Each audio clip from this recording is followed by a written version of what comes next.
सुप्रभात विद्यार्थियों। मैं अमित कुमार शुक्ला एकलव्य इंटरनेशनल एकेडमी द्वारा आयोजित ऑनलाइन कक्षा में आपका हार्दिक स्वागत करता हूं।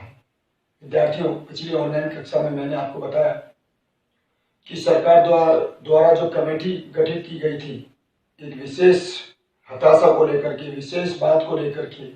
वो विशेष बात थी जॉर्ज पंचम की लाट की नाक को लेकर। लाट की नाक एकाएक गायब जो हो गई थी, इसके लिए आंदोलन भी हुए थे, विद्रोह भी हुए थे। उस विद्रोह में कई लाटों की नाकें जो गायब हो गई थी और कुछ लाटें जो बची थी, कुछ मूर्तियां जो बची थी, उनको संग्रहालय में रखवा दिया गया था। उसके बाद इंडिया गेट में स्थित राजपथ के इंडिया गेट पर स्थित जॉर्ज पंचम की लाट जो थी, उसकी नाक भी एकाएक गायब हो गई, इतनी पहरेदारी के बावजूद भी। कहने का तात्पर्य है कि स्वतंत्रता के बाद जो अंग्रेज जो अधिकारी जो थे, बड़े बड़े जो सेनापति थे, जो बड़े बड़े जो अधिकारी थे, उनकी स्मारक जो वहां पे बनी हुई थी इंडिया की कई जगहों में, भारत के कई प्रदेशों में जो बनी हुई थी, इसको लेकर के कई आंदोलन हुए कि ये लाटें जो है हमारे भारत प्रदेश में क्यों हैं। जब हमें आजादी मिली है, बड़ी मुश्किल से हमें आजादी मिली है, हमें बहुत कुछ सहा है, हमने बहुत कुछ नुकसान किया है, हमने बहुत कुछ अपने देशभक्त खो दिए हैं, इतने आदमी इतने जन समूह हमने खो दिया है। उसके बावजूद भी हमने बड़ी मुश्किलों से हमें सफलता मिली है, आजादी मिली है। और उसके बावजूद भी अंग्रेजों के जो अधिकारी जो थे, अंग्रेजों के जो जो पूर्वज जो थे, उनकी लाट यहाँ भारत में मौजूद रही, गवारा नहीं था। विद्रोह हुए, विरोधियों ने, सरकार के विरोधी जो थे, दल नेता जो थे और क्रांति जो कार्यकर्ता जो थे, और कई लोगों ने इसका विरोध किया और इसके लिए बड़ा बहुत बड़ा जो था एक क्या जन समूह उमड़ा और जगह जगह जो है उनकी लाटों को तोड़ दिया गया और कुछ जो बची हुई थी उन्हें संग्रहालय में पहुंचा दिया गया। अब क्या था, नाक लगवाने का प्रयास भी करवाना था। रानी एलिजाबेथ भारत जो आ रही थी, 3 देशों का दौरा जो करने वाली थी। अब आगे क्या था, आगे जो कमेटी गठित की गई थी, उन्होंने मूर्तिकार को बुलाया और मूर्तिकार क्या था, बड़ा ही बेबस था, लाचार था धन से। उसकी मजबूरी थी पैसा, वो पैसे से लाचार था। मूर्तिकार था, बड़ा ही होशियार था, लेकिन बड़े पैसे से लाचार था। मूर्तिकार को बुलाया गया, मूर्तिकार को हिदायत दी गई कि किसी भी हालत में जॉर्ज पंचम की लाट की नाक लग जानी चाहिए और ये तुम्हारी जिम्मेदारी है। इसके लिए तुम पता करो कि ये लाट की नाक कब तक बन जाए, हम कहा किस पत्थर की बनी हुई है। मूर्तिकार ने कहा कि इसके लिए मुझे फिर मूर्ति लगवाने का प्रयास जो किया गया। उसके बाद मूर्तिकार ने अनेक प्रदेशों का दौरा किया, पत्थर की खोज, मूर्तिकार द्वारा पत्थर की खोज की गई, ये भी मैंने बताया। तो मूर्तिकार ने कहा कि इसके लिए मुझे यह पता करना होगा कि ये लाट की नाक किस पत्थर की बनी हुई है और मुझे कई पर्वतीय प्रदेशों का दौरा करना होगा, कई पहाड़ी प्रदेशों का दौरा करना होगा और पत्थर की खानों पर जाना होगा। तो उसे इजाजत दी गई कि जाइए, तुम किसी भी हालत में से पत्थर लेकर आइए। मूर्तिकार को बेचारा जो पूरे भारत के जितने भी पहाड़ी प्रदेश है, पर्वतीय प्रदेश है, वहां चला गया, हर पर्वत पर गया, हर पहाड़ पर गया, लेकिन उसे सफलता नहीं मिली, वह पत्थर नहीं मिला। और जितनी भी खानी थी, पत्थर की खानी थी, वहां पे भी गया, लेकिन वो पत्थर उसे भी वहां पे भी नहीं मिला।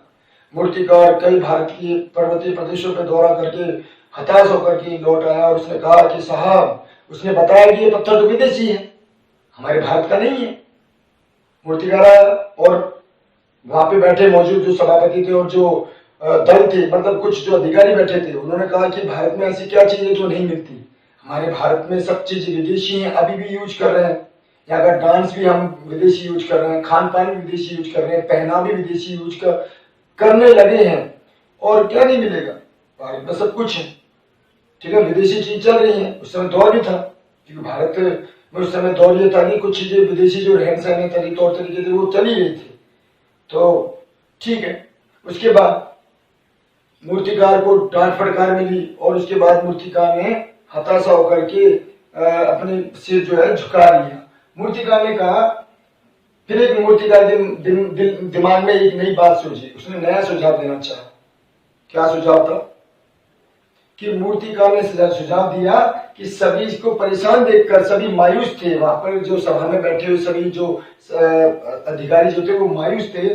मूर्तिकार ने नया सुझाव दे डाला कि साहब, उसने कहा कि उसने शर्त भी रखी कि दरवाजा बंद कर दिया जाए ताकि कानो कान खबर किसी को ना लगे, मीडिया वालों तक कभी खबर ना जाए। ठीक है, रखी कि यह बात अखबारों तक नहीं पहुंचनी चाहिए, कि यह बात अखबारों तक नहीं पहुंचनी चाहिए। ठीक है, कमरे के दरवाजे बंद कर दिए गए। मूर्तिकार ने सुझाव दिया कि देश में हमारे अनेक देशभक्तों, नेताओं और महापुरुषों की मूर्तियां जो मौजूद हैं, अर्थात स्मारक जो मौजूद हैं, तो क्यों ना मुझे भागा दौरा करने दिया जाए कि उनकी नाक जो है अवश्य जॉर्ज पंचम की लाट की नाक के लिए फिट बैठेगी। तो मूर्तिकार को बड़ा ही सोच समझ करके वहां के जो अधिकारी जो थे उन्होंने सुझाव दिया, बड़ा ही सोच समझ करके उसे असमंजस के बाद मूर्तिकार को इजाजत दे दी गई और होशियारी से काम करने के लिए कहा गया, होशियारी से काम करने के लिए कहा गया। ठीक है, अब मूर्तिकार जो था उसको सारे देश का भ्रमण करना था। मूर्तिकार ने क्या हुआ, जॉर्ज पंचम की लाट की नाक, मूर्तिकार ने जॉर्ज पंचम की लाट की नाक का नाप लिया और वह भ्रमण के लिए निकल पड़ा। सबसे पहले वो गया कहा, मुंबई, महाराष्ट्र गया। महाराष्ट्र गया। महाराष्ट्र में दादा भाई नौरोजी, गोपाल कृष्ण गोखले, बाल गंगाधर तिलक और कामत जी, जहांगीर आदि महापुरुषों की लाट की नाकों को नापा, लेकिन वहां से उसे हताशा प्राप्त हुई, उसे कुछ भी सफलता प्राप्त नहीं हुई। सफलता नहीं प्राप्त होने के बाद वह गुजरात पहुंचा। गुजरात में दादा भाई महात्मा गांधी जी, सरदार वल्लभ भाई पटेल और महादेव देसाई आदि महापुरुषों की लाटों का नाप लिया, लेकिन वहां से भी उसे सफलता प्राप्त नहीं हुई।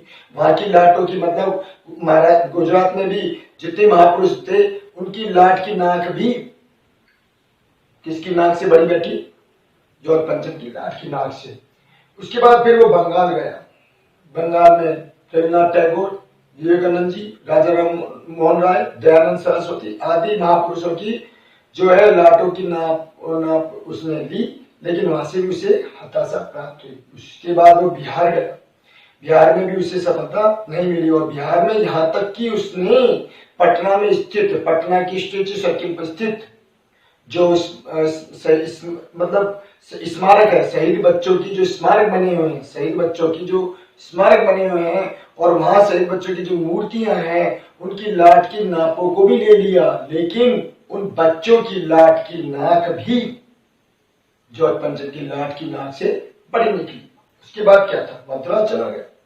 मद्रास के जो जितने महापुरुष थे, वहां पर नेता जो थे और जो क्रांतिकारी जो थे, वहां भी उनकी लाटों को नापा, लेकिन वहां से भी उसे हताशा मिली। पंजाब चला गया। पंजाब में भी उसे हताशा मिली। पंजाब में जितने भी क्रांतिकारी जो थे, नेता थे, जो मतलब क्रांतिकारी जो नेता थे, जो भक्त थे, देशभक्त थे, वहां से भी उनकी मूर्तियों को भी नापा, लाट की नाप को नापा, लेकिन वहां से भी हताशा मिली। उत्तर प्रदेश आ गया। उत्तर प्रदेश में भी हताशा मिली। ऐसे करके सभी प्रदेशों का दौरा किया, भागता फिरा, इधर उधर भागता फिरा, लेकिन उसे कहीं भी सफलता प्राप्त नहीं हुई। इन सभी नेताओं और महापुरुषों और क्रांतिकारियों की नाकें जॉर्ज पंचम की लाट की नाक से बड़ी निकली। ठीक है ना, यह है हमारे भारत के देशभक्तों का, भारत के क्रांतिकारियों का, भारत के जो देशभक्त मतलब देश को आजाद कराने में जिन्होंने अपना सर्वस्व न्यौछावर कर दिया, उन नेताओं का, क्रांतिकारियों का, महापुरुषों का जो नाक थी, कि जो नाकें थी वो भी ऊंची निकली, बड़ी निकली। ठीक है, इन सब ठीक है। उसके बाद वो हताश होकर के दिल्ली लौट आया और दिल्ली लौट करके आके फिर उसने ये बातें अपनी जाहिर की और उसने फिर कहा, उसने हार नहीं मानी, क्योंकि वो लाचार था, पैसे से मजबूर था, उसने हार स्वीकार नहीं की, उसने अजीबोगरीब सुझाव डाला। तो बच्चों देखो आगे क्या था कि इतना होने के बावजूद भी सभी जो कमेटी जो बनी हुई थी, जो सरकार ने जो विशेष कमेटी गठित की थी नाक लगवाने के लिए, तो इतनी मायूसता मिली उनको, इतनी हताशा मिली कि वो सब हैरान हो गए। अब उनके सामने कोई ऑप्शन नहीं बचा था। सारे प्रयास जो है विफल होने लगे। अब सारे प्रयास जब विफल होने लगे तो मूर्तिकार थोड़ी हार मानने वाला बैठा था। जो बड़ी अब जो बड़े अधिकारियों जो थी, अधिकारियों के सिर जो है खम होने लगे, झुकने लगे कि अब हमारे सामने कोई इसके अलावा कोई ऑप्शन नहीं बचा है। अब मूर्तिकार जगह जगह जाके आया, उसने पत्थर तक की खोज की, पहाड़ी प्रदेशों पे गया, खानों में गया, और तो और हमारे देश की जो स्वतंत्रता सेनानी है, नेता है, महापुरुष है, उनकी लाटों की नाकें भी नाप ली।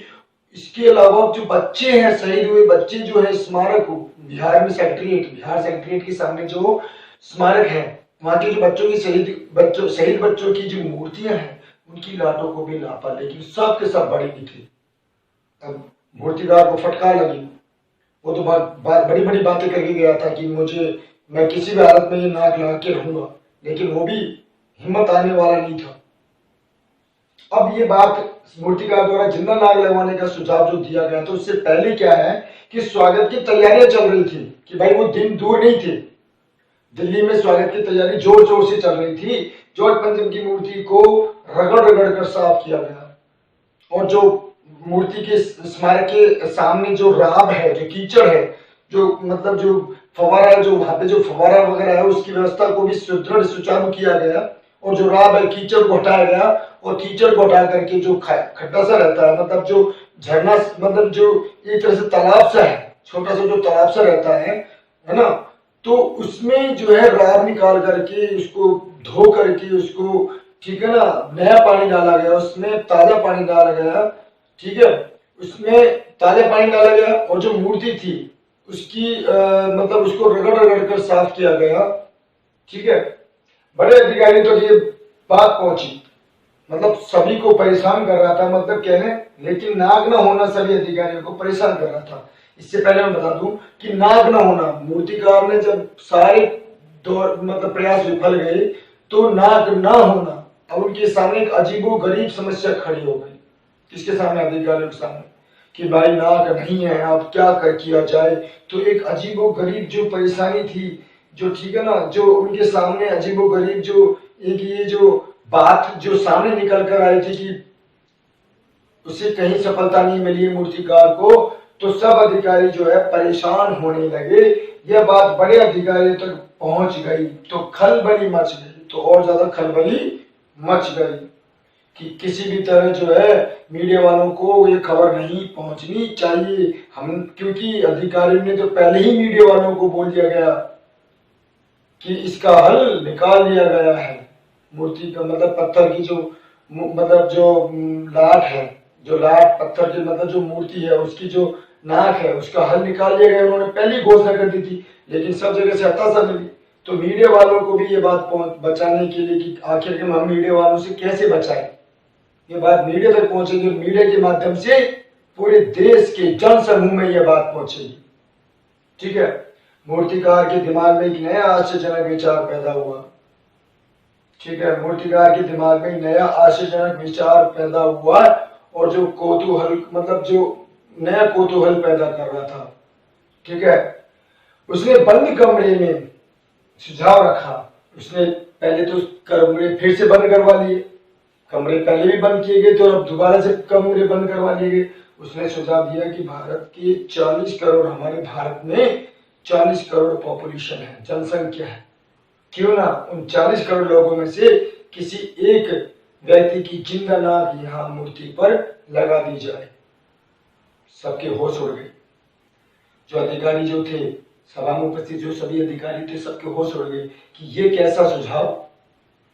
तो मूर्तिकार ने कहा, ये मुझ पर छोड़ दो, आपको घबराने की जरूरत नहीं है।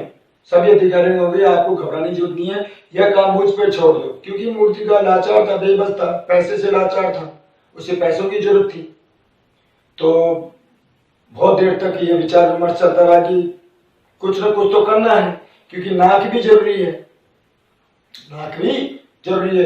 आजादी से पहले जब स्वतंत्र मतलब अंग्रेजों की जो सेना मतलब अंग्रेजों की जो मतलब जो सेना थी, सिपाही थे, और अंग्रेजों की जो बड़े बड़े अधिकारी थे, उनको हरा दिया गया था। हमारे जाबाज क्रांतिकारी ने उनको खूब हराया और अपनी नाक नहीं कटने दी। हमेशा हमारे भारत में स्वतंत्रता सेनानी जो हैं, जो नेता हैं, जो बलिदान होने वाले जो स्वतंत्रता सेनानी जो थे, जो क्रांतिकारी थे, और जो मतलब उन्होंने जो पूर्ण सहभागिता निभाने वाले, इन क्रांतिकारियों का पूर्ण साथ देने वाले जो नेता थे, उन्होंने अपनी नाक नहीं कटने दी और अंग्रेजों को हमेशा हराया।